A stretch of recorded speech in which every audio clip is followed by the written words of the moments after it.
Hi friends, welcome in my kitchen. આજે આપણે બનાવશું ચોમાસામાં વરસતા વરસાદમાં ખૂબ જ તાજગીનો અનુભવ કરાવે એવો સ્વાદિષ્ટ ચાનો મસાલો. જે ચા ન પીતા હોય એને પણ ચા પીવાની ઈચ્છા થઈ જાય એવો ખૂબ જ ટેસ્ટી આપણે ચાનો મસાલો બનાવશું. ચાલો આપણે જોઈએ ચાનો મસાલો કેવી રીતે બનશે. એકદમ ટેસ્ટી ચાનો મસાલો બનાવવા માટે આપણે અહીંયા આ બધી જાતના ઇન્ગ્રેડિયન્ટ્સ લેવાના છે અને આ બધી જ વસ્તુ આપણે પરફેક્ટ માપ સાથે લેવાની છે, તો જ આપણો મસાલો એકદમ ટેસ્ટી થશે. 100 ગ્રામ આપણે સૂંઠ લેશું, 30 ગ્રામ આપણે એલચી લેવાની છે, 30 ગ્રામ જેવા આપણે આખા કાળા મરી લેશું, 3 નંગ આપણે મોટા એલચા એમાં એડ કરશું, અડધી ચમચી જેવી લખનવી વરિયાળી લેશું, 30 ગ્રામ જેવા આપણે એમાં લવિંગ એડ કરવાના છે, 30 ગ્રામ જેવા આપણે એમાં તજ એડ કરશું, એક આપણે મોટું એમાં જાયફળ નાખવાનું છે, થોડા તાતણા આપણે એમાં કેસરના એડ કરશું એટલે મસાલાનો ટેસ્ટ એકદમ ટેસ્ટી આવશે. સૌથી પહેલાં આપણે સૂંઠ છે એને આપણે ઓવનમાં શેકવાની છે. સૂંઠને આપણે 2-3 મિનિટ માટે શેકશું અને મરી, લવિંગ, તજ આ 3 વસ્તુને આપણે 2 મિનિટ માટે શેકશું. સૂંઠને આપણે 3 મિનિટ માટે ઓવનમાં શેકશું. એલચીને આપણે શેકવાની નથી, વરિયાળીને કે એલચાને પણ નથી શેકવાના, જાયફળ અને કેસર એને પણ આપણે શેકવાના નથી. એટલે એ બધી વસ્તુ આપણે એક મિક્સર બાઉલમાં પહેલાં પીસી લેવાની છે.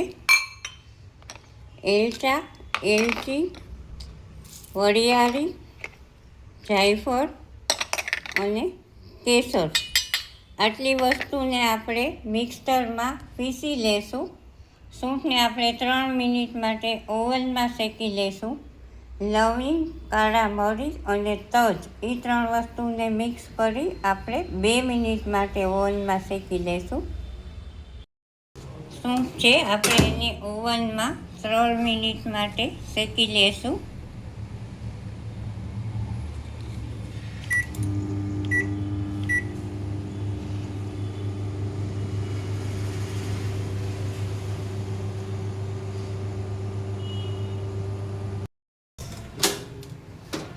સૂંઠ આપણી 3 મિનિટ માટે શેકાઈ ગઈ છે.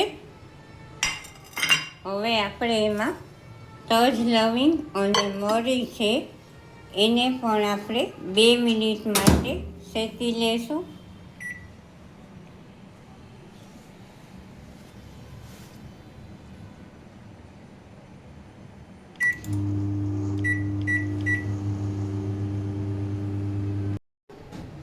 આપણા તજ, લવિંગ અને મરી પણ એકદમ ફાઇન શેકાઈ ગયા છે.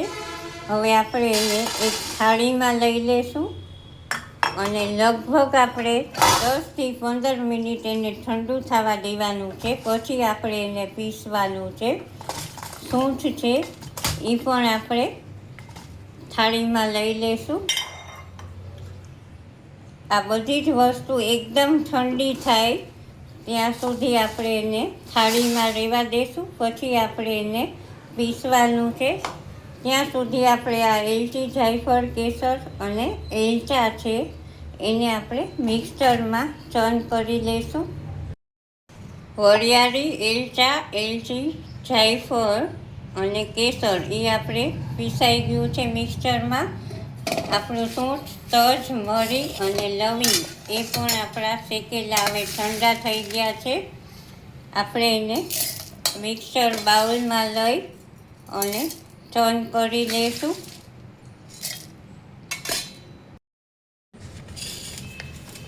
આપણું સૂંઠ, તજ, લવિંગ હવે મિક્સરમાં ચર્ન થઈ ગયા છે.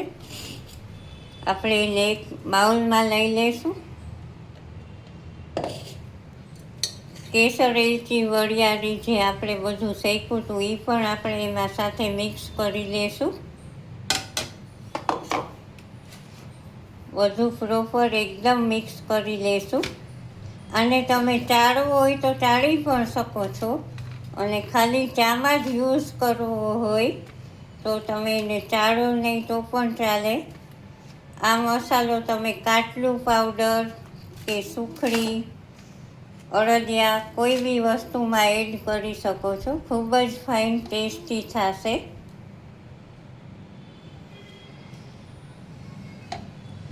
તો ફ્રેન્ડ્સ, રેડી છે આપણો ચાના રસિયાઓ માટે ચાનો મસાલો. ખૂબ જ ટેસ્ટી છે, તમે ચોક્કસ ટ્રાય કરજો.